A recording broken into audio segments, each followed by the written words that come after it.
Great. All right, good. Glad to have you again, guys, on tonight. I'm really thrilled about our topic on tonight. I'm going to be doing more sessions like this because um, it is high time for us to be significantly more interactive. The class is growing every single week. We've got new members joining each and every week, and if they can't attend a live session, obviously we record it, we put it in the vault, so everyone can kind of grow at their own pace. But what really makes our community unique are opportunities like this, where you can hear from each other. This is an environment, this is a community built of leaders, just like each of you. And we're at the top of the pyramid, which means that where do we go when we have issues? Where do we go when we want to share thoughts and ideas? Because most of the times people are always coming to us for advice. They're coming to you for guidance. They're coming to you for direction. But where do we go without looking weak, without maybe sounding like we're, bragging or we're talking about ourselves? This is a space where you can do that because each of us has so many things in common in terms of our shared experiences, both successes and failures, right? So with that being said, I want you all to, again, always note that this is a safe space for us to be transparent.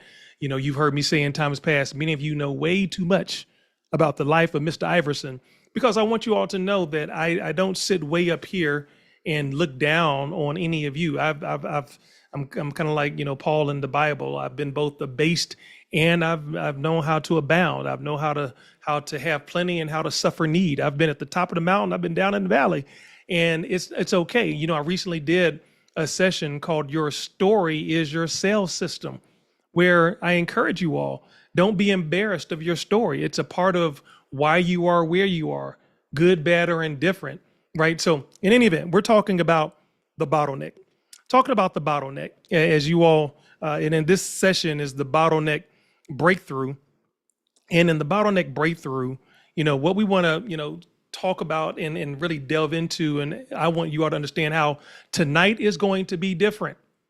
This is not just another teaching or live training session that you all have grown accustomed to. This is a working session. I don't really want you all just listening to me on tonight. I want you listening to yourself. I get a chance to have a lot of conversations with a lot of people during the course of the average week. And if sometimes you could sit in my seat and listen to some of the things that people say, that you say to me, I think that a lot of folks would self-diagnose even more quickly, because I hear some of the same things over and over again. I hear some of the same issues, some of the same problems. I dare say a lot of the same excuses over and over again. But here's the thing, because sometimes the breakthrough does not come from learning something new. Sometimes the breakthrough comes sometimes from finally telling the truth about what has been slowing you down. Spencer Iverson. See, I had to go through these exercises first myself. I'm not talking at you. I'm not talking to you. I'm talking to us. This personal self-development, the masterclass, is just as much it is for me as I'm hoping that it is benefiting and helping each of you grow. So first, let's identify what a bottleneck is. I don't want to be presumptive and assume that everyone understands what a bottleneck is. If you live in Atlanta, Georgia, or LA, or Chicago, or New York, you know what a bottleneck is. But for those of you who may not have the clarity that we do, a bottleneck, and I really want you to envision, remember those old Coca-Cola bottles, those contoured bottles, or even bottles today. But anyway, a bottleneck is a narrow point that restricts flow. The wider the opening, the wider the aperture, the faster something can flow. But the narrower the opening or the narrower the aperture, the more restrictive it is. That's why when you turn that Coca-Cola bottle upside down, there's a lot of liquid in there. There's a lot of cola in there, but it can only come out at the speed of the aperture, the speed of the opening. The smaller it is, the more restrictive it is. And what happens is there are all types of bottlenecks. There's bottlenecks in business that limits production. There's bottlenecks in finances that limits your increase. There's bottlenecks in leadership that limits your influence. There's bottlenecks in personal development, which restricts and prevents your growth. And then in life, your bottleneck may not be your talent. Your calling might not be your vision or even your ability. Watch this. It may be one repeated pattern that keeps showing up wearing different clothes. Hello, somebody. It might be that one thing that you even subconsciously don't even recognize that you're doing over and over and over again, just wearing different clothes. And it keeps fooling you into thinking, and we begin to make excuses for it. So we're going to identify, we're going to talk through some of those things on tonight. And we're hoping that through tonight's session, you will identify what that bottleneck is and understand ultimately what is costing you. And then I want you at the end, we're going to choose one move that begins the process of breaking your bottleneck. Okay. Now, here's what I want to do. I'm going to share with you all some options to choose from. And I want you, and right now is the time, for those of you who are just joining us, make sure that you have something to write with right now. I'm going to give you a second to get something to write with, because I want you to write down your choice, because whatever choice you choose, then we're going to go through a series of conversations where I'm going to give you a couple of 3 minutes to answer a few questions based on the decision that you chose, the bottleneck that you specifically chose. We're going to go through an exercise where you're going to write down your answers so that we can really begin to do a deep dive as a community, as a group, into what may be your specific bottleneck. Okay. So everybody have something to write with. You got something, got your Worthy of Millions Masterclass journal. Okay. Awesome. So here's what I want to do. I'm going to share my screen. Well, I want to do that. Hold on.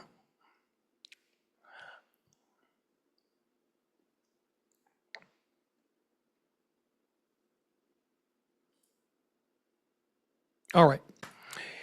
Here are the bottleneck categories that you're looking at on your screen. These are the bottleneck categories, A through I. There's 9 of them. Okay. What I want you to do is I want you to choose the letter that at this point in your life most closely represents and reflects what your bottleneck is. We'll read them together. Is your bottleneck a lack of clarity? Is your bottleneck, or has your bottleneck been a fear of failure? Again, guys, this is going to require extreme honesty. Is your bottleneck a fear of judgment? Is your bottleneck letter D, procrastination? Is your bottleneck letter E, a lack of discipline? Oh, Lord. Is your bottleneck letter F, a lack of confidence? Is your bottleneck letter G, you're in a poor environment? Oof. Is your bottleneck letter H, not knowing or having a lack of clarity as to what to do next? Is your bottleneck letter I, knowing what to do, but not doing it? Okay. So I want you to go through this exercise, look at these on the screen, take a moment. Now understand that your letter is not your identity. Right? This does not define who you are. It is merely your assignment. Okay. It's not your identity. It's just merely your assignment. This is an exercise where we got to do a deep dive. This is what personal self-development is all about. When many of you first decided to become members of the Worthy of Millions Masterclass community, I talked about how the first step in personal self-development is what? Is admission. It's like step number 1 in the 12-step progress process for Alcoholics Anonymous. If you can't do step 1, which is admit that you are an alcoholic, steps 2 through 12 have no relevance. They have no significance. Same thing in personal self-development. If I, Spencer Iverson, cannot do a self-assessment and identify and acknowledge that, Spencer, you are the problem in personal self-development, in your own personal development. You the problem. Ain't the man, ain't your kids, ain't your spouse. It starts, Spencer, with you. So take a moment, take a look at letters A through I, and I want you to write those down, or write that down. Now, some of you might say, I can't choose between A and E or D and H. So if you've got 2, that's fine. Now, don't say, I got all of them. Now that's a whole nother session. Don't do that. Okay. Pick the one that you feel most closely represents where you are at this moment in your life, at this present time. Maybe it's equal. Maybe there's two. Okay. Write that down, identify it. And then tonight, if I don't have volunteers, I'm going to use the Socratic method and I'm going to call on you. So please make sure you've unmuted your mic. Okay. All right. I think we've had enough time to identify what letter most closely represents where we are. So let me see who we got. All right, I need everybody to go ahead. Hey, welcome, Sean. Um, uh, and again, for those of you, please make sure you're in a quiet, a relatively quiet environment. I need everybody to unmute. Everybody to unmute, and I'm going to go through every person now. Everybody unmute. Sharon, if you can unmute. Sean, if you can unmute. If you have a quiet background, if not, just unmute when you need to talk. Thanks, everyone. Now, Damon, you're just at the top of my list on my screen. Damon, what is? And I'm gonna write these down as we go. So, Damon, what was the? And I don't want you to explain it yet. We're gonna get to the explanation later. But Damon, what was the letter that most corresponded to your bottleneck right now? D. Letter D. Okay. And what did D represent? I don't have that screen up. I'm sorry, procrastination. Procrastination. Okay. Yeah, that was the main one. Okay. That was the main one. Okay. Sit tight. I'm gonna come back to you. Okay. Sean, I got you up next. What was the letter that most closely represented your bottleneck? Well, I wrote down 1, 2, 3, 4, 5 of them until you told me to break it down. So D and G. Okay. And what was G? G was in bad environment. Bad environment. Poor environment. Poor environment. Poor environment. Okay. Thank you, Sean. We'll come back to that. Faye, what was the letter or letters that you chose? D and A. Oh my God, we got a lot of D's. Yeah, now, what was A? What did A represent? Lack of clarity. Clarity. Okay. Thank you, Faye. Sharon, what you got? Well, I had D also, but it's more I, knowing what to do, but not doing it. Ooh, good one. So I'm more I. Okay. All with right. a side order of D. Okay. All right. Damon, Faye, Sharon, Darren, Oh, Nisi. Darren. Yeah. What was yours? I put D and I together Okay. because knowing what to do and not doing it to me is procrastination. Okay. And then I think E, discipline. We only got two now. So Okay. so I'll say the procrastination and not knowing what to do and not doing it. okay. All right. All right. Now, here's what we're going to do. And thank you all for sharing. I'm going to go to Damon. Okay. Damon, give us an example for you and everybody had D. Like everybody has a problem with procrastination, right? So, yeah. Okay. So we're going to deal with that.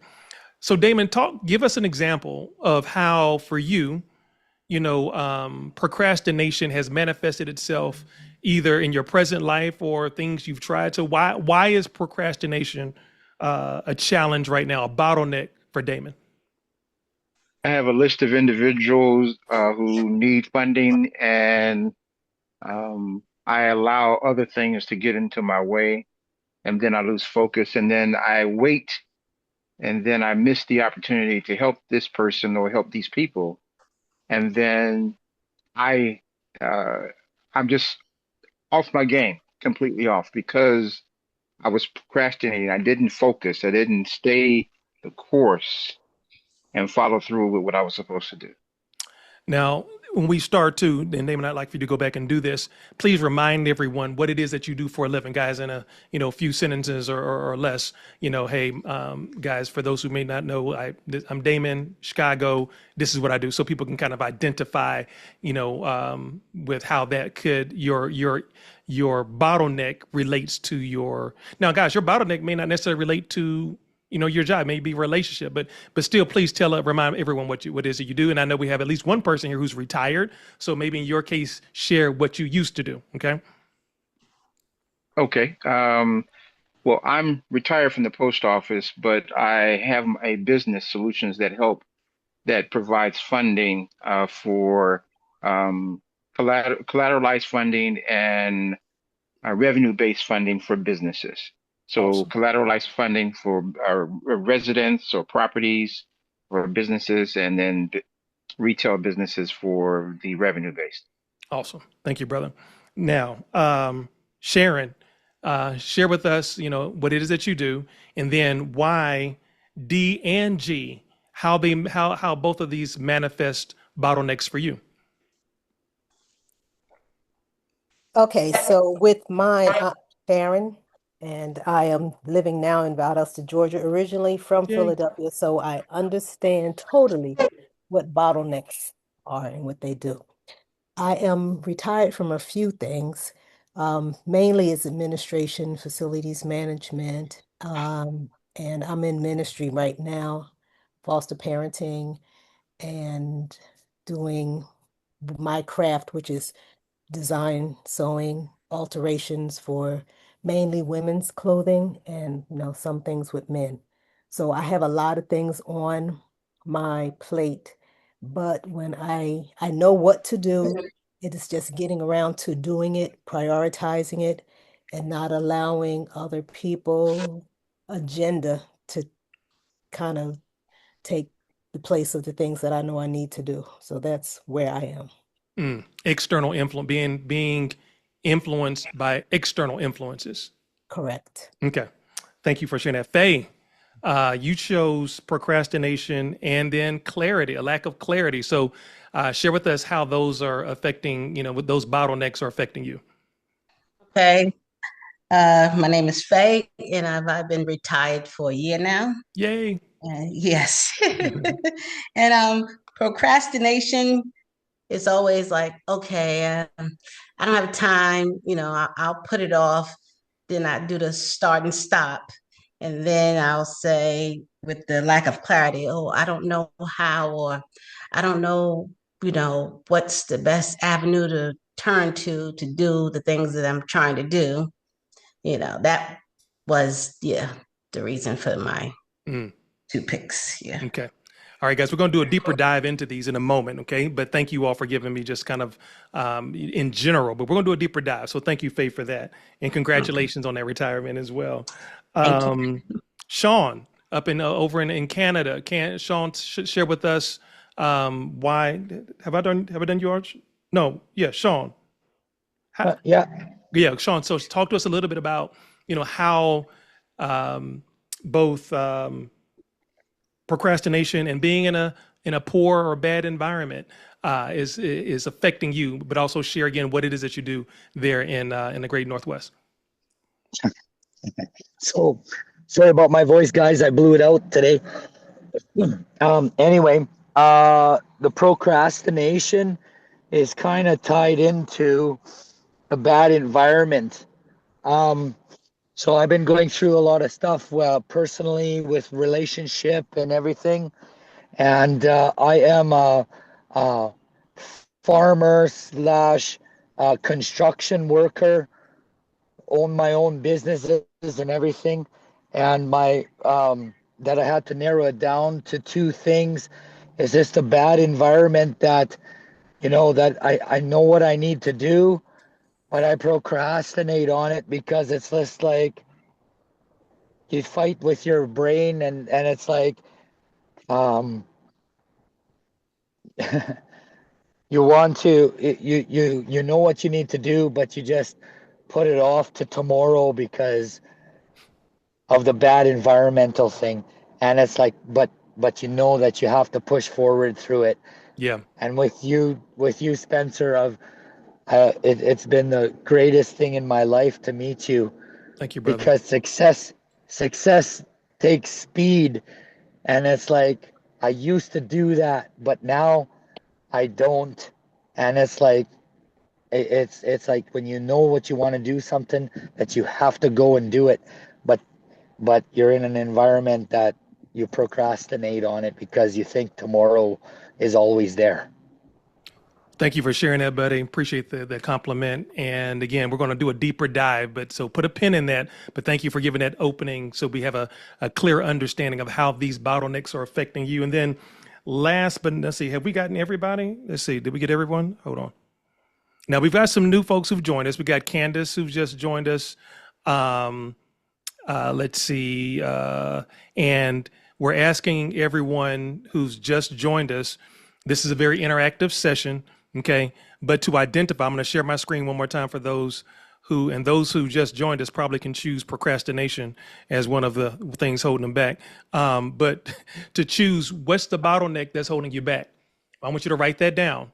Right? Is it lack of clarity, a fear of failure, a fear of judgment, procrastination, a lack of discipline, a lack of confidence, poor environment, not knowing what to do next, or knowing what to do and yet not doing it?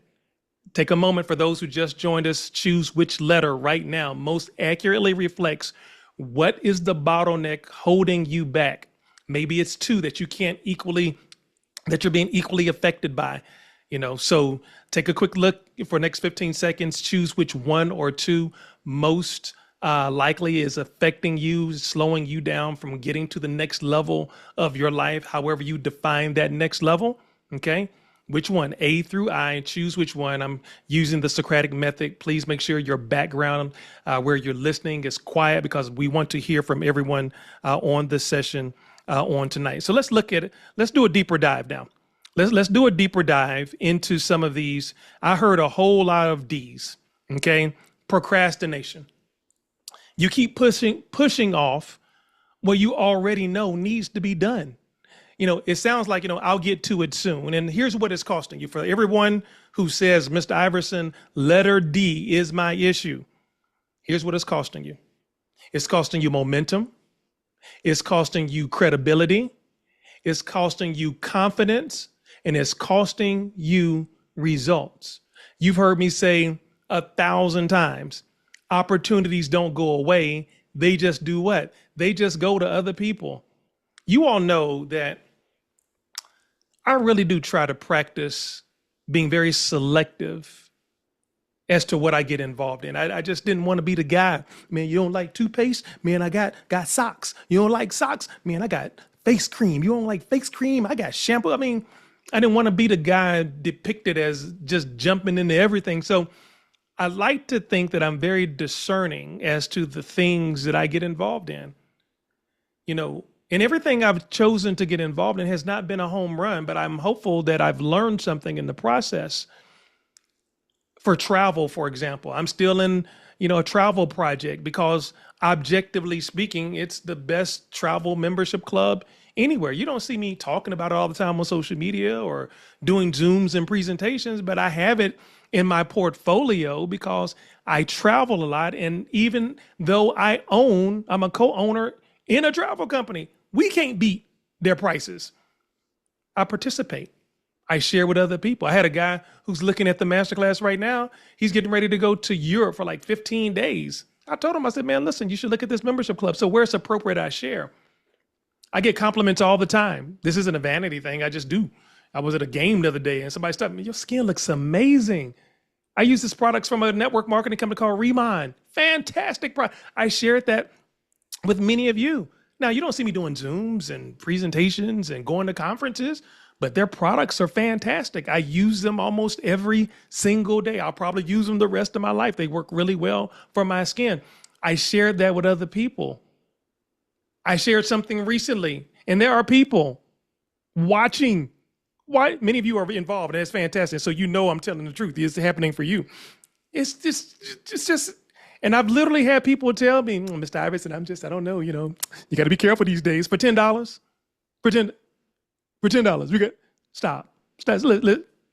So you know what you're going to do? You're going to wait till many people have made thousands, tens of thousands, in some people's cases, hundreds of thousands. And guess what? You won't be able to access Mr. Iverson for this anymore. Because for $10, you got 10 minutes and two questions. Anyway, the point is this. Procrastination has an opportunity cost attached to it. And how many times are we going to have to lose? How many times will opportunities have to go to other people before we realize you got to take action, and success loves speed? You can make excuses or you can make money, but you can't make both. And it's a switch that has to be flipped on for the person who constantly procrastinates. Now, here's something I heard recently, and it's ironic that we're talking about this because I was literally just talking to my daughter. You know, she's a legal intern with the Home Depot's corporate office here in Atlanta. She was driving back and there were some things going on at the office, and we got on somehow, some way onto the topic. Oh, I know what it was. She's writing for a big situation in law school, and there's a deadline of June the 7th. And, you know, she's a little bit behind. And I read an article that was a dictation from a podcast that stated this. Studies have shown and science has proven that many of life's high achievers, many of life's great thinkers, individuals with high IQs are natural procrastinators. Again, this is not a brag, but that describes me. I am a natural procrastinator. Now, there are some people who are intentional or unintentional procrastinators where they just keep putting off things and they just don't know why. I'm the opposite. I know exactly why, right? If you've heard this story about me before, suffer me to share it with you again because it's very relevant. I operate best under pressure and anxiety. I learned a lot about myself as a student at Georgia Tech. And when a paper was assigned and they would say, you've got 3 weeks to do this paper, I would wait until, the last, 72 hours. And, I'm turning, this is back when they had printers and stuff. And anyway, and so I'm printing and hoping the printer don't get jammed so I can turn it in on time. And I'd get a great grade, but it was under a whole lot of stress. And I sometimes didn't like that. And so I tried to follow what Becky did one day. Professor said, hey guys, here's this paper, it has to be so many pages, has to be double spaced, blah, blah, blah. Here's the topic, and it's due in 3 weeks. So I'm in the library at Georgia Tech one night, and I see Becky working on her paper. And I'm like, I'm gonna work on my paper. And this is like the first couple of days after the assignment was assigned. And I finished like a week early. It was the worst paper I turned in. You know why? Because that's Becky's system. That's what worked for Becky. That didn't work for Spencer. Here's what that podcast manuscript said. It said that high achievers, individuals who are very successful, a lot of times are natural procrastinators. But what happens is that while it appears that that person is procrastinating, it's really not. They're really not. Those entire weeks that paper was due, your mind, your subconscious mind is actually working in the background. It's paying attention to relevant data. You're flagging documents, you're flagging stories, you're flagging statistics that could complement that topic. So by the time you sit down, you have this rush of ideas and thoughts that have actually been running in the background in the recesses of your mind to produce your best work. When I read that about 72 hours ago, it was an epiphany about me. Why do I wait? Because that is how I'm wired. That is what has delivered for me the absolute best results. And true enough, all along the way, I am working on stuff in the background of my mind. So by the time I put pen to paper, my best work comes forward. But for some people, that's not the case. You're putting it off maybe because of fear. Maybe there's some imposter syndrome. Maybe you just have not prioritized it. And now, instead of putting forth your best effort and doing the work, you just let the opportunity go away. So the question is, what have you been delaying that would immediately change your energy if you had handled it? What have you been delaying? What have you been putting off? Because here's the thing, for most of you, we identified this earlier. All of you are leaders. And you know what comes with leadership? Eyeballs. Everybody's watching you. Even people you don't think are watching you are watching you. I got to be really careful. I'd be out in the street sometimes working out at the grocery store. I was at my niece's graduation party, and there was a lady from Texas. And she was like, she said, oh, I recognize you. I follow you on Instagram. I follow you on Facebook or whatever. We Facebook friends. I said, oh, thank you so much. I appreciate it. I'm not doing like, you better stop that. I be seeing what you be posting. You be doing it, Mr. Iverson. I mean, I really didn't know who this lady was, but she's watching me. And that's not unique just to me. There are people who are watching you. Now, the question is, are you giving them a good show? Lord have mercy. Are you giving them a good show? Are you giving them something worthwhile to watch? Or are you indirectly justifying why they should never have followed you to begin with?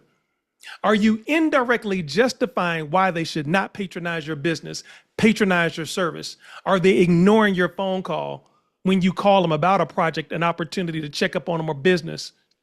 Why? Because what you're showing them is that you have been consistently inconsistent.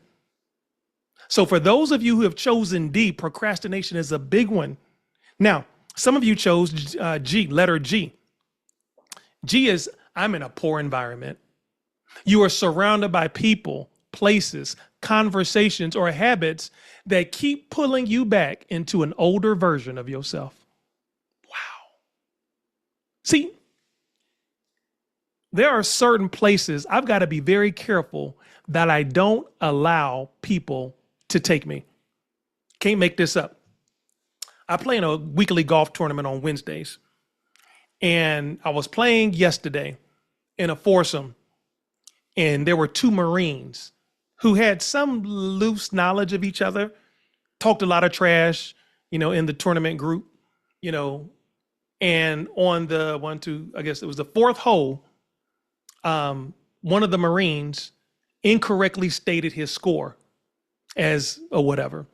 The other Marine, I'm cutting to the chase, called him a liar. You lying, you had a this. And next thing you know, I cannot make this up. Two grown men about to go to blows on the golf course.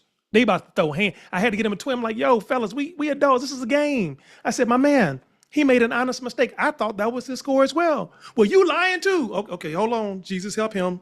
Help him, Father. Deliver him from these hands. Anyway. But I couldn't let him take me there. I got too much to lose. I don't need no assault charges. But they literally throwing clubs down and about to fight like we in the 8th grade. Come on, man. You should never let someone have the ability to take you there. Wherever there is, we got to be more disciplined. And cooler heads prevailed, but it really tainted the whole round. That is why I'm very selective as to my environment. Mr. Evans, you bougie. No, I'm not. No, I'm not. I'm just very careful about the energy I allow in my inner circle. Where I live is a drama-free zone. You can't even come into my house if I know you bring drama. You can't. There are certain people I don't communicate with. There are certain places I don't go. There are certain phone calls I don't make. Why? Because you are negatively going to affect my environment. And I can't be pulled into your negativity. So it sounds like I want more, but the people around me don't understand it. See, how many of you all have certain goals and dreams and aspirations you feel you can't even share with the people that you consider your inner circle, right? They don't want to. I know in Valdosta, Georgia, in small towns, they got that issue. People don't want to hear about you, breaking free and having a subdivision that you're building or $1 million ideas. They don't understand that. They don't want you to lead because they like you being comfortable with them. So here's what a poor environment is costing you. It's costing you focus. It's costing you belief. It's costing you momentum, and it's causing you to lower your standards. Now, some of you chose letter A. Letter A is, Mr. Iverson, I have a lack of clarity. You don't know exactly what you want, where you're going, or what that next step should be. It sounds like, Mr. Iverson, I got a lot of ideas. I got a lot of stuff going on. I'm working on this, working on that, but I don't know where to start. Now, here's what that's costing you. It's costing you confusion, delay, scattered energy, and half-finished projects. Let me see, should I mention this? Okay, we're gonna be fully transparent. I used to date this girl who was a Gemini. And some of y'all who are into astrology, actually she taught me a lot about astrology. I really wasn't into astrology but anyway. And this was a while ago. And, Geminis have many faces, right? They have like multiple personalities. And she would brag about, I am 100% Gemini, Spence. I'm 100% Gemini. You can look it up, and that's who I am. And couldn't finish nothing. Couldn't finish, would start everything, couldn't finish nothing. Guys, understand, a confused mind does nothing. If you've got so many ideas and so many projects, and what on my to-do list every day, I do something called working close to the money. I have crystal clear. I work for myself. I'm an entrepreneur. I have to work close to the money. What is going to get me paid first and fastest? And if it's not on this list, I can't allow my day to be derailed and distracted by social media posts, unwanted or unplanned phone calls, or unscheduled meetings. Why? Because it will cause me to have a lack of what?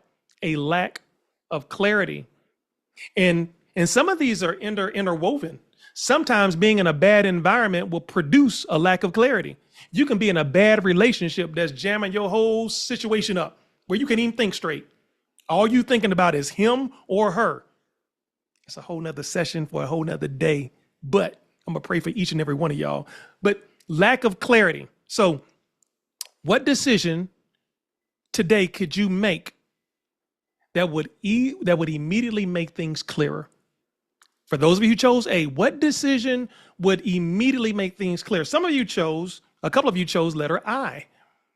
Letter I is, Mr. Iverson, I know what to do next, but I'm not doing it. Okay. That's a big one. Because you know the call you need to make.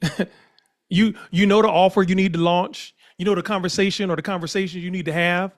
You need the apology you need to give. Be the bigger man, be the bigger woman.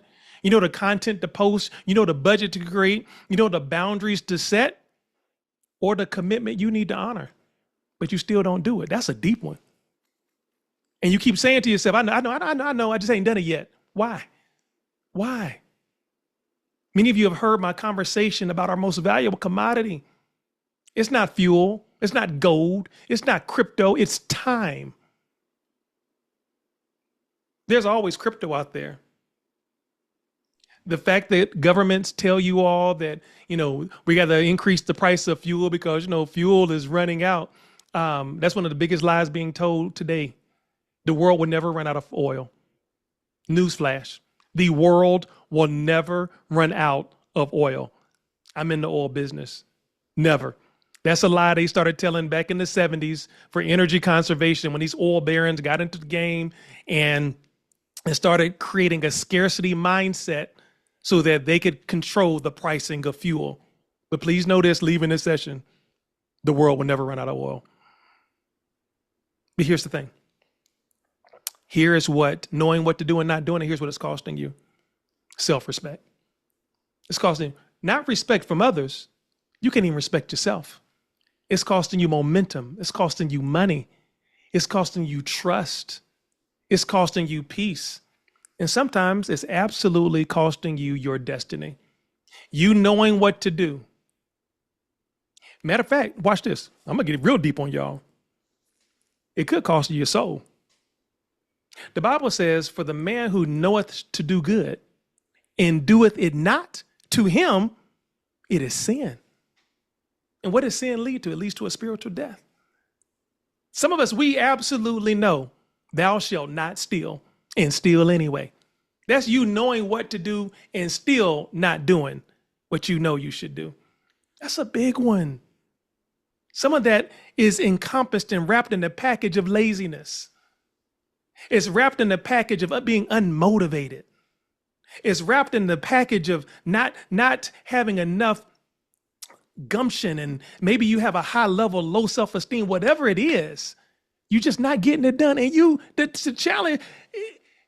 challenge isn't that, Mr. I'm unconsciously incompetent, which means I don't know what I don't know. No, you do know. You know exactly what you should do. You've just made a conscious decision not to do it. That one hurts. So here's what we're going to do. We got some exercises we're going to do. What we're going to do now is I want you all, I'm going to share my screen. And this is where you're going to have to write some again, okay? We're going to take a few moments and I need you all,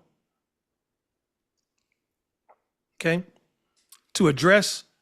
We've already identified what your biggest bottleneck is. So we've already done number one. Some of you chose D, D and G, D and A, D and I. You've chosen those. Okay, you've written that down. Let's go to the second one. Now what I want you to do, I want you to write down, where does your bottleneck show up the most? In what area of your life does your bottleneck show up the most? Write that down. We're going to take about 1 minute to 90 seconds for each one of these. I want you to think about it.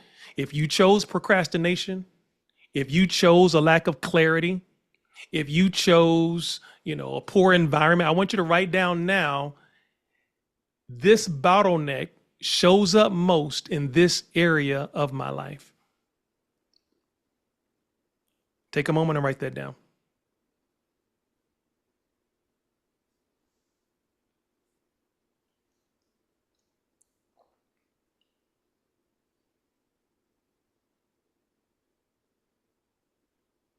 Okay. Now, the next one. For whatever bottleneck you chose, A through I, what has it been costing you? I need you to write down, this might be a little painful. What has it been costing you? What has it been costing you? If you have been in a poor environment and you've been, or you are currently in a poor environment, what has it been costing you? I can't identify that for you. I don't know your environment. I don't really know your situation. You do. I need you to write that down now. This has been costing me blank. And there are some things here: money, confidence, peace, momentum, relationships, opportunity, whatever. But be specific. The more specific you can be, the more honest you can be with yourself, the more likely we are to have that breakthrough. My bottleneck of procrastination has been costing me blank. Write that down. I'll give you a minute to write that down.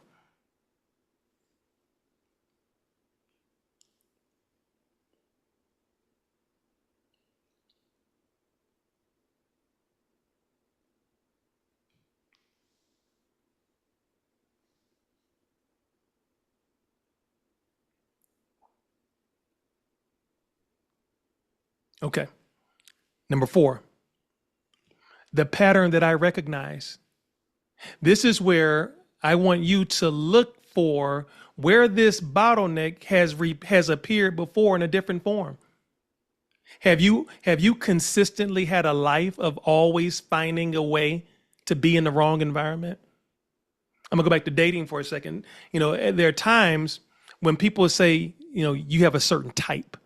And when you look back at your life, when you look back at your dating history, oh, wow. And you put all the folks you've ever dated, and you're like, oh, wow, I got a type. Wow. Everybody I've dated has been needy. Everybody I've dated has, had this issue or that issue, been narcissistic or whatever. I'm not saying that's my issue. I'm just calling out examples. But there's a pattern that's emerged. There's a pattern that's happened. For those of you who have said that, I suffer from a lack of clarity. Where did it begin?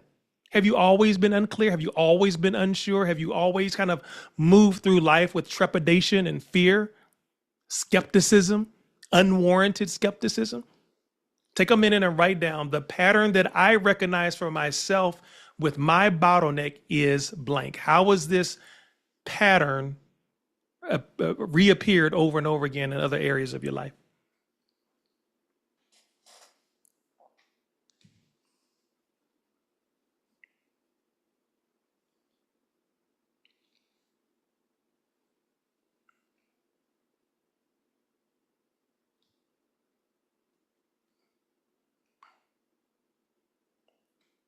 All right. Now,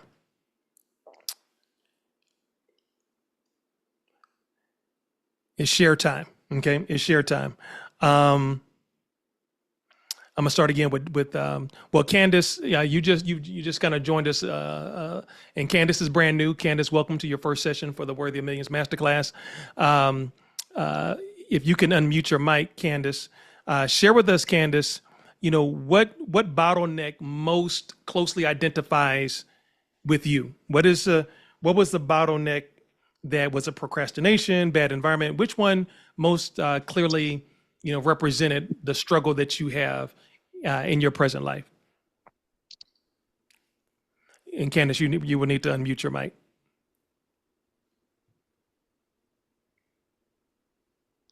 Okay, you may not know how to unmute. Okay, Damon. So Damon, let's talk about what was the pattern that you recognized. Well, no. We talked about your biggest bottleneck, but Damon, what was the? Hold on. Where did your bottleneck show up most in your life? Here in my home with Mm. my as my wife would say, my responsibilities to do the things that I need to do here in the house, to cut the grass, to wash the dishes, mop the floor, get the sprite, just different chores. I know they need to be done, but then I just, okay, they'll get done. And by doing those things more efficiently in a more timely manner, how would that positively impact your relationship? It would make it a whole lot better. Better A whole for, lot better for her and I, for both of us, for the entire household. There won't be any arguing. Well, there will still be arguing, but there won't be as many disagreements. yeah. Because then that's yeah. Yeah, I Go was ahead. about to get I'm into sorry. that. When you say arguing, do you mean literal arguing, or do you mean like you came back later and said, do you mean disagreement? Right. Disagreements. Okay. Now, do you have children at home? They are gone. They're old enough to be out on their own. Okay. All right. Because even if they're not there, the energy is there, right? Yeah. Kids can tell when things are off with parents, right? Oh They can yeah. tell, Mhm. and, and you all know I'm divorced. But even as a divorced father, one of the things I established with my ex is that we're going to be great co-parents. I don't have anything to disparage you about. She's a fantastic person, and I'm still going to be a great example to our children. So my kids have never heard me say anything negative about their mom. Financially, I did everything I could to continue to support her because I was the one who was working. She was a stay-at-home mom. I needed to provide an example. They never heard me yell, call her out her name, cuss her out. Never. Why? Because my son needed his father to show him an example of how to treat a woman. My son needed his dad to be an example of how to run a household. And there were times when I'd be on the road and I'm coming back from trips and I'm tired and da da da and but it's my day to do this and my day to do that. My son needs to see dad do what dad does, right? My daughter needs to see how a man needs to be gentle around her mother, because the way I treat their mother, the way I respond to their mother, is going to dictate and determine the extent of their relationships and how they view relationships moving forward. So you identifying that, Damon, is critical, not just for the sanctity of the peace in your own home, but for the example that you're setting vicariously to your kids. Make sense? Absolutely, it does. Yeah. Let's go, Faye. Faye, where has your bottleneck of procrastination and lack of clarity, where has that shown up most in your life? Even as a retired postal who worked with our postal system, how is it? Where did it show up most in your life? I'm gonna say in traveling and going places, because I'll put it off and I won't take initiative to just go and start the process. I'll wait and say, okay, I'll wait. Somebody will come up with a trip, then I'll go, instead of just knowing I want to go someplace and just make the arrangements. Yeah. I find that I do that a lot. I'll wait to be invited. Like, oh, Faye, you want to go? So, sure. But I won't initiate Yeah. to travel on my own, to go someplace. And yeah. Now, and this might be a rhetorical question, but is it important to you to travel, whether it's with a group, is someone else, or by yourself? Is that important to Faye? I never did a solo before, so I don't know if that's Okay. an issue or not. I never tried the solo trip before, Okay. but I do like to travel when I travel, Okay. you know. Are you opposed to traveling solo? No, that's what I said I'm going to do it one day. Are I'm you just going okay? to go ahead. Yeah, I'm going to Okay. do it. Yeah.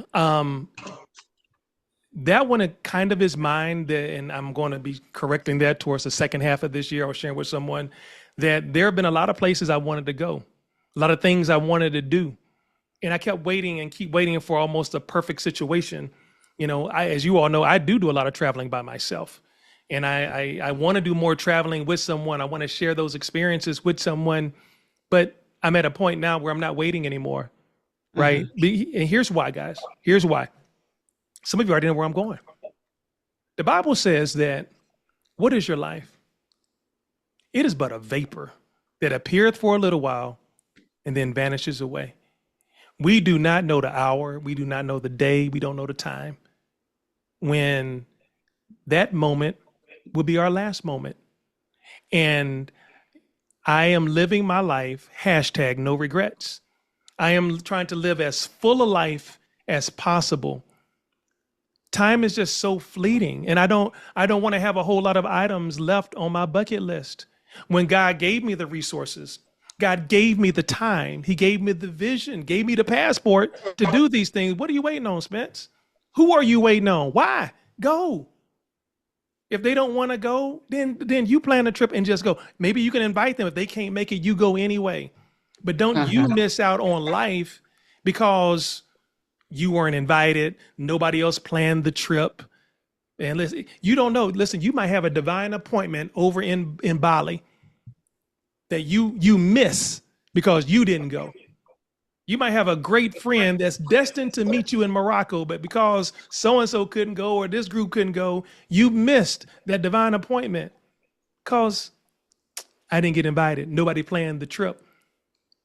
Right? You just never know. I've had some of the best times by myself. I've met some amazing people by myself. I went there probably a little down. I left there on cloud nine, met some folks, developed some new relationships, and wow, lifelong relationships because I took the initiative. What we're not going to do is live life scared, waiting on other people. I think I've shared this with you all before, that even recently, but they found foot imprints in New Mexico about 2.5 years ago that were like 200, like, what was it? Like they were 80,000 years old. And it kind of changed the dynamic of how they viewed archaeology and the migration of, Neanderthals and humans, Homo sapiens on the North American continent. Now, here's the spiritual view of that. When that person died, wherever they are, whatever your view of eternity is, they've been there for over 80,000 years. And it tied me back to that scripture about the vapor. That is so true. When you look at 80,000 years compared to 80 or 90, it's nothing. Eternity is significant. So the question is, Faye, Mr. Iverson, what are you going to do with this vapor? What are you going to do during this little brief time that we're actually alive on this earth? What I'm not going to do is wait on you. That's what we're not going to do. That's the breakthrough. That's where tomorrow I'm going to plan my trip. Even if it's just doing a staycation where I go to the Four Seasons in Atlanta. I ain't never stayed at the Four Seasons. I'm just going to ball out one weekend. I'm going to stay at the Four Seasons. I'm going to go to the spa. I'm going to have brunch on Sunday. Do you? And you never know who is living through you. And like, now you've encouraged them, Faye. I see you doing your thing. Like, now you got somebody else saying, listen, Faye ain't going to leave me. Your next trip, tell me, girl, I'm with you. Maybe they waiting on you to be the catalyst, right? So thank you for sharing that. Sharon, Okay. what was the area that, has shown up to have affected you? What area of your life where have your issues of procrastination and knowing what to do but not doing it? Ouch. What areas have those affected you? Finances and my branding, Mm, things that the Lord has given me. And it's something when you were describing me while you were describing yourself, when you were talking about many of life's high achievers are mm, natural procrastinators and operate best under pressure and stress. See, I was writing down, taking mm-hmm. copious Good, notes. good. Um, but it's something because that's how I worked in my 20s, like through high school, some in my 20s and 30s. When I would have a project, I would think it through. Yep. I'd think it through, think it through. I'd have all of the parts that I needed, and I could see it in my mind. I'm a visual learner. Yeah. I do better. I'm tactile. I like to touch things, but I'm a visual learner also. And I would see it in my mind, and then for reasons that you just described, I'd wait until it was crunch time. And then when it was crunch time, I could work through the night. And I would do that. I would work through the night and Mm-hmm. get it done, and it would be perfect. Um, I found that sometimes that worked, sometimes that didn't work for me because my timeline would not be met. Um, so that, but finances, because I know that the creativity that the Lord has given me, a portion of His creativity, and I've seen things that He has given me. Oh, I guess I could show you. Seen things that He has given me that since I did not do it, He gave it to someone else. Oh yeah.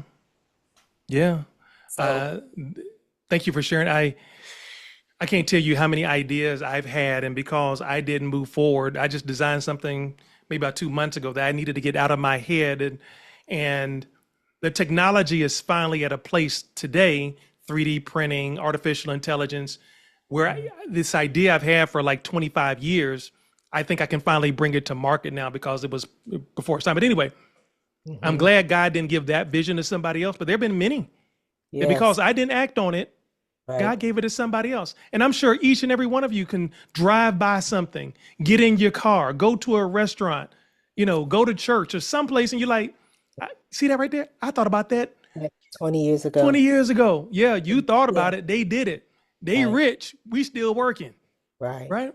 And the thing that you was talking about, and again, life is but a vapor. I also mentioned earlier that I am in ministry. One of our ordained elders passed this morning, and I had to go Sorry to through hear that. that. Thank you, but yeah, just that we are here Yeah, for a short time. What are we doing with the time that God has given us? So that it really hits home yeah. when you really realize that portion of it. And it's something I had designed when my son was born in 92.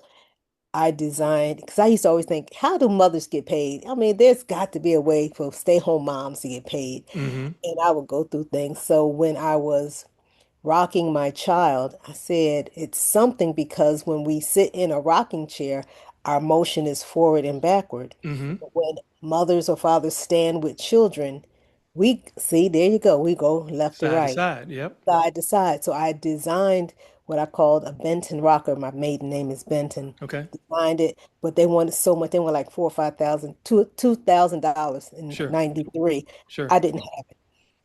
But they have since come up with kangaroo rockers that do Yeah. exactly what Yeah. the Lord had given me in '92, '93. Another one was the InstaWeave, the hair industry. Okay. I would cut the front of a wig out, blend my hair in, and they were like, "Oh my!" Billy, I would even be on this line with you right now. Probably. But the ideals that he had given me in the '80s and '90s, because of lack of finance. So when the Lord allowed me to link up with you and Mr. Jonathan Green, I said, because you have opened that door, I am not going to allow what I'm have been given to be wasted. So I appreciate both you and Mr. Green for the time and the information that you pour into me. But we're going to have some more deep dive conversations into commodities and stocks and all of that other stuff. So Very nice.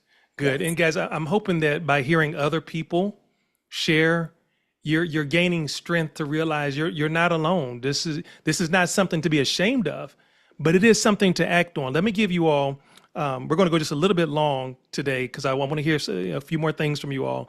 And we do this once a month now versus every week. So I want you all to be able to take full advantage of our session. Let me give you all some scriptural tie-ins. Again, if you're brand new to the masterclass, I've always tell folks, please don't become a part of our community if my references to scripture offend you, right? I'm not, if I can quote, Jim Rohn and Napoleon Hill and John Maxwell, then surely I can talk about Proverbs and Matthew and Mark, okay? But speaking of Proverbs 4:23 tells us that keep thy heart with all diligence, for out of it are the issues of life. What's the point? Your bottleneck oftentimes starts internally before it shows up externally. Your bottleneck oftentimes starts in here, and then it manifests itself through your actions, meaning it starts somewhere in your subconscious mind. I'm going to delay. I'm not going to start. I'm going to allow. I got a situation inside of my family right now where I've had to talk to some loved ones. But no, that's your fault. That's your fault. You letting this man do this to you in some instances. You can choose whether or not to answer that phone call. Don't come crying about how this is making you feel at this time when you accepted the phone call. You saw he was calling. Everybody got call ID. You could have chosen to bypass that call, but no, you knew what was waiting on you on the other side of that line. You accepted the call. Now you in your feelings. See, sometimes we know what to do and still don't do it. So Habakkuk 2:2 says, write the vision and make it plain. Write the vision and make it plain. Clarity requires writing. That's why I wanted you all to write your answers. I wanted you to write down what the bottleneck is. How are you going to address it? What aspect of your life is it affecting? A vague vision rarely produces disciplined action. Lord have mercy. A vague vision rarely produces disciplined action. You just don't want to leave this session with action. You want what kind of action? You want disciplined action. Action that's going to lead to better results. Look at James 1:22. But be ye doers of the word and not hearers only. Now, let me make sure we got the right context. Contextually speaking, is referencing the Bible and God's commandments. Don't just hear what God wants us to do, but act on it. But if we back out of that context, it still applies. Don't become a part of the masterclass community and listen to these nuggets, listen to these testimonials, listen to these affirmations, and do nothing with it. Do nothing with it. The session is not complete when you understand the bottleneck. This session is complete when you act. So you're learning not just from me. You're learning not just from yourselves. You're not just learning from other people who are participating. That's fantastic. The question is now, what you're going to do about it. I believe in providence. I believe it. There was a reason why things happened today so that this freed up and that freed up. Some of you may not have been able to make it tonight. Maybe there was something going on with your kids or your church or something, but somehow something opened up that allowed you to be on the session tonight. Providence. The question is, what are you going to do with this opportunity? And then finally, Hebrews 12:1 says, let us lay aside every weight and the sin that doth so easily beset us, and let us run with patience the race. Listen, some bottlenecks are not sins, they're weights. They slow you down, even though they don't look destructive at first. See, some of us are trying to run the race of life with ankle weights on. Some of us are trying to climb the ladder of success with a parachute. What's that? What are those ankle weights? What are those parachutes metaphorically? Bad relationships, negative environments, pessimistic people, bad attitudes, procrastination, imposter syndrome, high levels of low self-esteem. Pick one. Tons of excuses. Had somebody the other day. I shared with them an experience, an opportunity, very low entry fee, having lots of success. Person got on social media and said, I'm so grateful for the spirit of discernment that I rejected this. No, that's the spirit of brokenness. That's what that was. It wasn't no discernment. That was brokenness. It was being scared, being unnecessarily skeptical. How are you going to be skeptical about 10? Help pray. Tell me how you going to be skeptical about $10. You can't even get a decent whiff of gasoline in your car for less. Forgive me, Father, for being too specific. But anyway, stop. Just say you don't want to do it. Don't get on here with some religious play on words. The spirit of discernment. Man, you know how many blessings you blocking for other people because of your scared. The Lord told me to watch my mouth. Because you're scared behind? Anyway. Some bottlenecks and these weights, some of us need to do a deep dive right now. I need you to do a deep dive and take some time to yourself and look at what are the weights that are preventing me from running my fastest race? When you see these track stars on the track getting ready for the 100 meters or somebody doing the long jump, they have on as little as possible. Why? Because baggy clothes slow them down. They're not up there trying to look sexy and all. No, they're trying to cut through the wind as efficiently as possible. They want the lightest shoes. They want aerodynamic sunglasses. They want light materials and fabrics. Why? Because they want 100, the majority of their energy to be used to propel them at the fastest rate down the track, at the longest distance over the long jump pit. But we can't run a fast race in life because we got hangers on. We got negative people who we've allowed to influence our decisions. If you remember the module, the 7 momentum killers of your life, some of you have allowed terrorists on your plane. You didn't even take the time to review the manifest. You just let anybody on board your plane, on your Spirit 747, who's now out of business, and they hijacked your plane. They hijacked your dream. They hijacked your vision. They hijacked your moral compass. We got to do some pruning. We got to call TSA and get some folks removed off the plane. This is where discipline comes in. And that might be tough. That might be tough.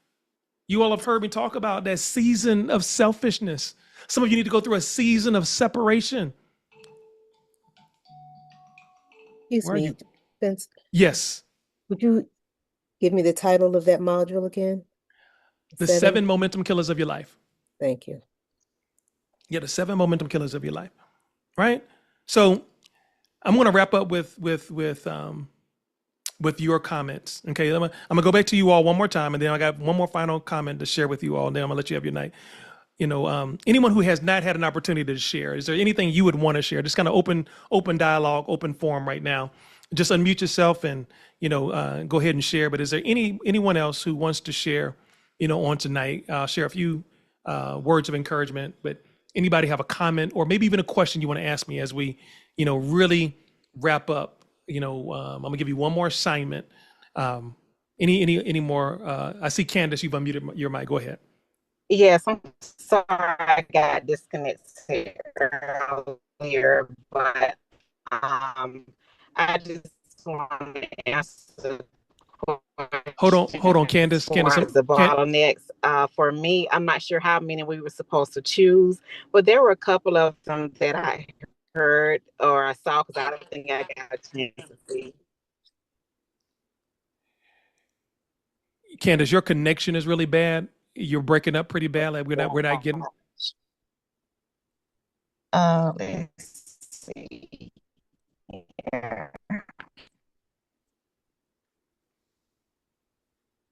Okay, can you hear me now? Yeah, I hear you a little bit better now. Go ahead. You're just saying that you chose a couple of the what items that you chose that were your bottleneck. Okay.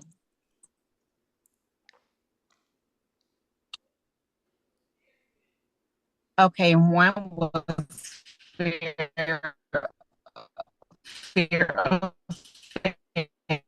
failure, and the other one was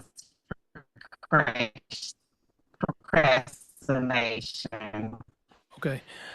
Okay. So And, for me, I think it coincides with me with the fear of failure that leads into the procrastination as well. Only because of Hey, Sharon, Candace, your connection is just really is really poor right now, but I got it. Fear of failure is a big one for a lot of people. And you're right, that fear of failure has led and can lead, as you've astutely identified, into procrastination because you're so scared that you won't succeed that you end up doing nothing, which is a form of procrastination, right? Let me give you what I've written down about because this might affect a lot of people, who didn't identify that one, but maybe it was a subcategory, a fear of failure. Failure oftentimes is not the opposite of success. Failure is often the tuition success charges for wisdom. Oh Lord, I'm so glad you brought that up. Failure is often the tuition that success charges for wisdom. That's why we have to be careful about what we pray for. Lord, tonight I'm praying for wisdom. Okay. Be careful what you pray for because sometimes God ain't going to sprinkle you with wisdom dust, Spencer. He's not going to sprinkle you with wisdom cookies and wisdom sugar. No. He's going to give you some problems. He's going to give you some trials. He's going to give you some experiences because you grow through the things that you go through. So be prepared when you begin to ask God for more wisdom because wisdom comes from experience. Guys, it is okay to fail. It's okay not to reach a goal that you set for yourself as long as you have learned from that shortcoming. I don't even like to use the word failure. It's a shortcoming. I kind of fell short of my goal. I did not fail. Now listen, I've had this mindset since I was a teenager. I will never forget. And again, this is not an arrogant statement, guys. It's just the reality of my life. I was chosen from among 50,000. It's grown since my days in high school. But at that time, there were about, was it 50,000 or 150? Anyway, no, it was 150,000 students from around the country applied for what was called the Coca-Cola Scholarship, one of the most prestigious scholarships in America. And you had to go through an arduous process. First you had to fill out an application. They screened it down. And then from there, if you were made the first cut, you had to fill out this application and write some essays. If you got that point, they chose 150 kids to fly to Atlanta for a weekend. I was one of the 150. And out of those 150, they chose 50 national scholars and 100 regional scholars. National scholars got full scholarships, full tuition to the college of your choice. Regional scholars got $4,000 total that they could apply to any college. Obviously, I needed to be a national scholar because my family could not afford to send me to where I wanted to go. But here's the point. I got to the interview process. I remember 2 of the 3 people. One was the chancellor at the time for the University of North Carolina, Chapel Hill. The second person was Andrew Young, the former late mayor Andrew Young's wife. She was a noted author, et cetera. And I forgot the third person, but here's the point. They asked me this one question. They asked me a lot of questions, but one of them was this. I had answered, I think, really well a lot of questions, and they got to a point where they sat back and said, wow, young Mr. Iverson, you've succeeded so much at such a young age. Have you ever failed at anything? Watch my answer. I sat back and I thought about it. And I said, and this took some gumption, right? I leaned forward and I said, actually, no. Now, I didn't want them to think I was being arrogant because I wasn't. I mean, it was my honest answer to their question. Have you ever failed at anything? And I said, no. And I could see their kind of slight reaction to that. Because here's what I meant by that. I told them I've never failed at anything because I've always tried to learn something in the process that allowed me to readjust my goal, but I've never failed because I'm always learning. I could tell, boy, I could tell, because 2 of them were black and one of them was Caucasian gentleman. And I could tell him, boy, you just got that big. Anyway, so the envelope came several weeks later, and I'll never forget my dad got really emotional opening the envelope, declaring me as a national scholar. But here's the point. The point is that it's okay to fail as long as you're learning, But you're right, Candace. That fear of failure can lead to procrastination. Guys, I'll take one more comment. I'm gonna give you some final instructions. Any more comments or even a question for me before we wrap this up?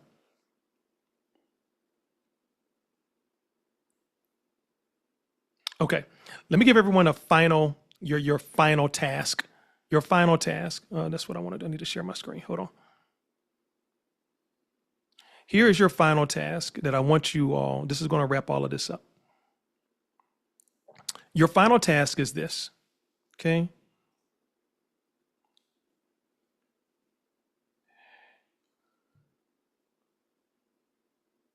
Okay. What is your 48-hour breakout move? So we've identified what your bottleneck is, causation, how it's affecting you, where it's affecting you, what are the many things of how it has cost you opportunities. I want you to write down one concrete action you can do within the next 48 hours. So use Faye as an example. In the next 48 hours, Faye probably needs to start booking her trip, with or without friends, by herself or with the group. Faye probably needs to identify a spot and start taking the first steps. And I mean taking the first steps in earnest. Don't pacify you. Don't play games with this, because you could then render not relevant everything we just did tonight. So don't play with this. Be sincere. Be deliberate about what you do next. Make a phone call. Go ahead and book the trip. Get your passport in order. Whatever it is you need to do, but take those. What do you need to do in the next 48 hours that's going to help you?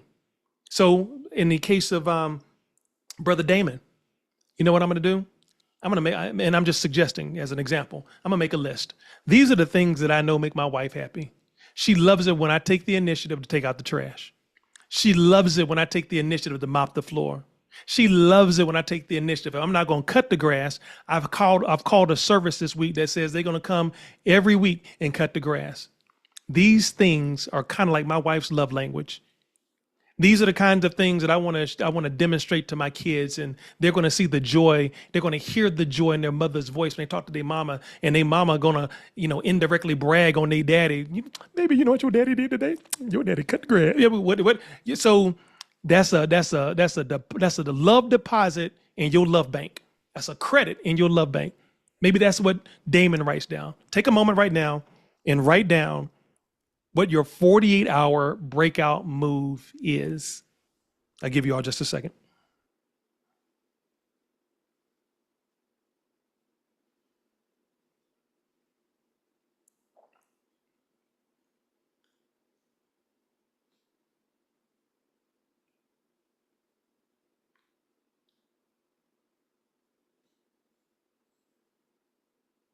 Okay.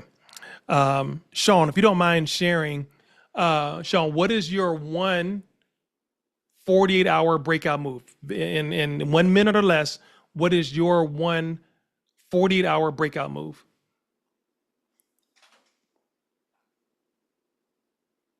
Well, tomorrow, with the situation and stuff like that, that's my first baby's birthday. He's going to be turning 14. Nice. So Saturday, I have a list of people that I've been scared of reaching out again due to a previous business venture that has failed. And I've been procrastinating on it and worried about what they think of me and stuff like that. But I'm going to hit them hard, and I'm going to just reach out to them, be honest with them, tell them what I found, and I'm just going to do it. Saturday is big time for me because it's I'm scared as heck. Yeah, good. Sometimes fear can drive you, right? Humans have this thing called the fight or flight, situation, right? Flight or flight syndrome, where, you know, a charging dog or a charging animal can cause you to either stand your ground or take off and run. Well, that obstacle, that bear, that dog, whatever that animal is in your life, is is an opportunity. In some cases, Sean, and in some instances, it's an alternative version of you. It's an alternative version of you. See, guys, I want everybody to take this away. The last thing on planet Earth you should ever care about is what somebody thinks of you. The moment I learned that and began to practice this years ago, man, there was such a peace that came over me. I do not care what you think about me. I do not care. Your opinion of me, your negative comment on my posts, as long as you don't cross the line and talk about my kids or my family, I do not care.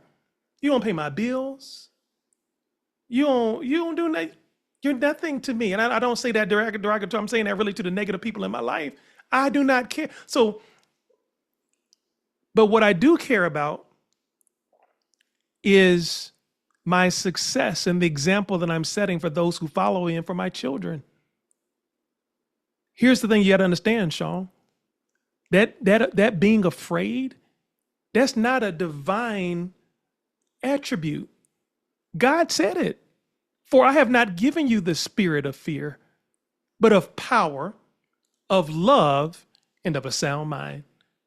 So why then, watch this, if your divine assignment, if your great blessing is on the other side of 100 phone calls, how fast do you get through those 100 phone calls? If you knew that there was $1 million on the other side, guaranteed, all you got to do is make 100 dials.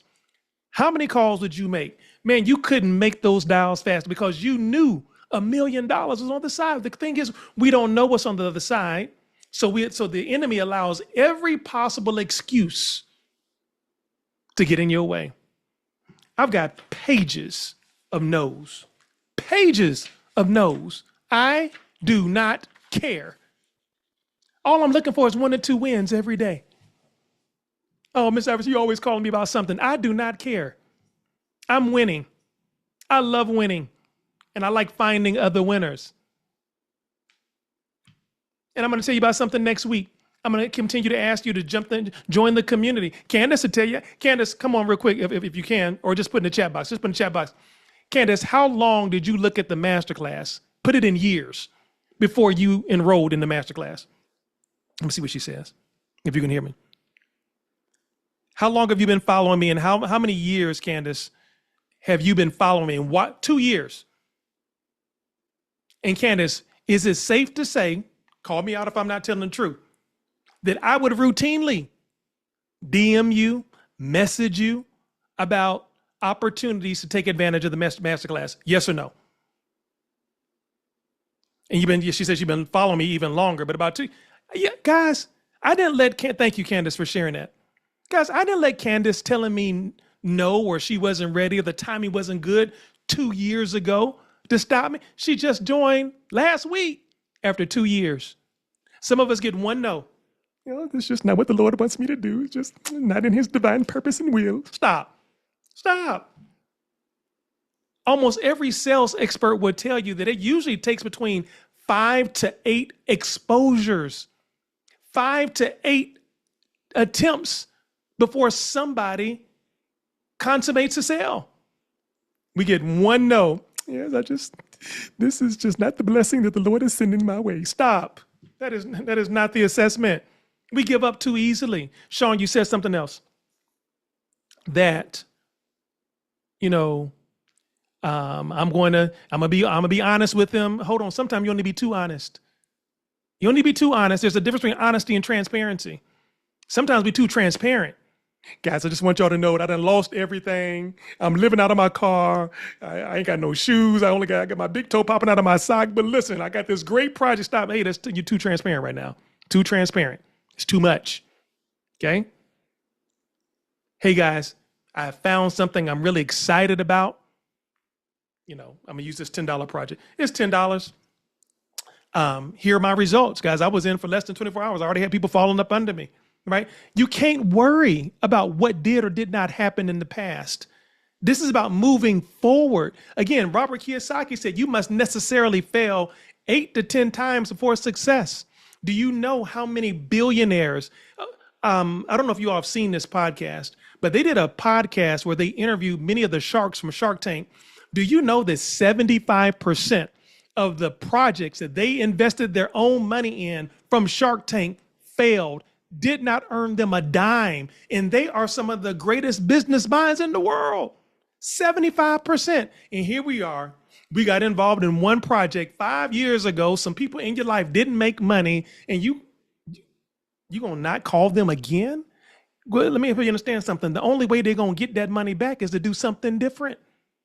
So keep calling and then drip on them with your success.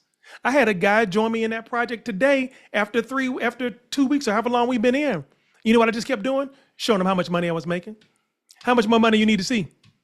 How many more hundreds and thousands I need to show you before it becomes real for you, for your look, for your money? Right? I'm not gonna make him feel a kind of way. I'm just dripping on him with my success. I'm not gonna beg you. I'm not gonna plead you, but you can't be skeptical and broke. Hello, somebody. Can't be skeptical and broke. Forgive me, Lord, if that was too direct. But anyway, so here's my final words to you guys as we close. No, that was awesome. Thank you, brother. Here's the thing, guys, as we close. The thing that is blocking you is usually not louder than your dream. It's just more familiar.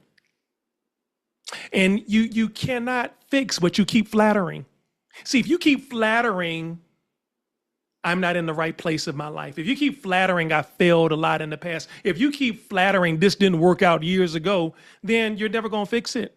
You can't fix what you continue to flatter. Some of you don't need a new opportunity. You need a new level of honesty. You don't need no new projects.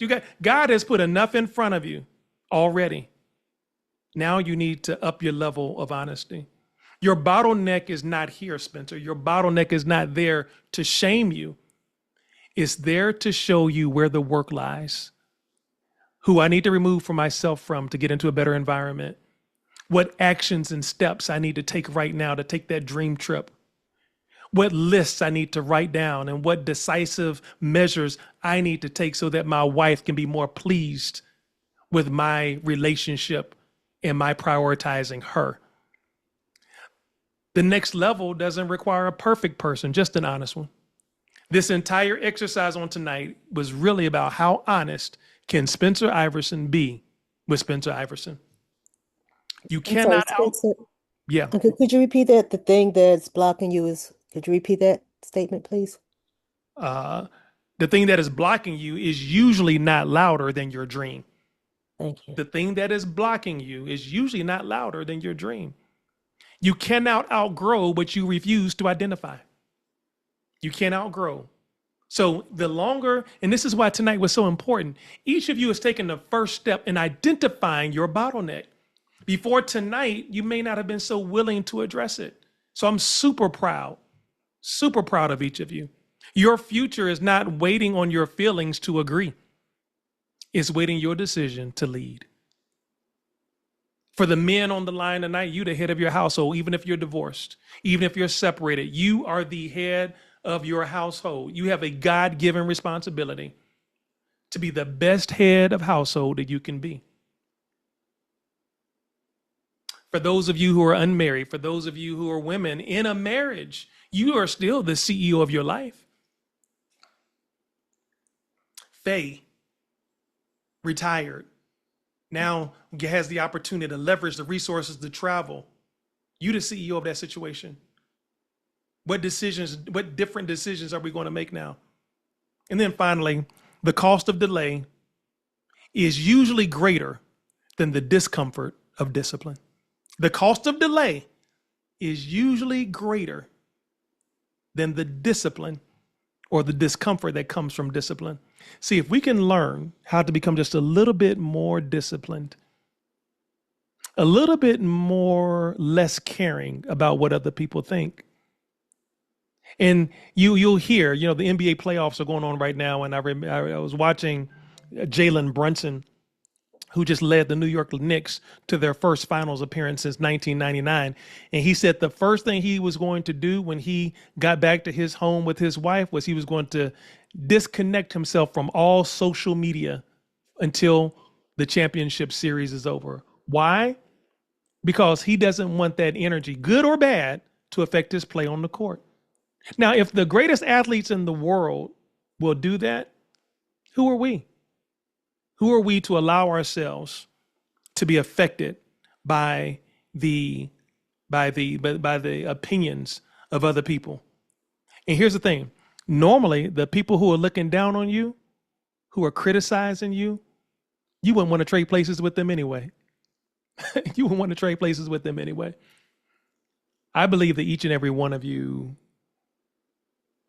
like, God has so many amazing blessings waiting for you that you just need to get out of your own way. Become more disciplined in terms of who you allow into your inner circle. Become more dedicated to your gift and to your purpose and to your vision. Be more transparent about your shortcomings. Be more willing to change and accept objective criticism. You do that more often than not, you're going to end up being worthy of millions. I hope you guys have enjoyed the session on tonight. I want to do something a little bit different, significantly more interactive. I appreciate your participation. The team will digest this, cut it up, and put it into the vault for those who may have missed. But again, thank you all. Have a fantastic week. Our next live session will be in June. In the meantime, each of you knows how to get in contact with me. So good night. God bless. Take care, guys.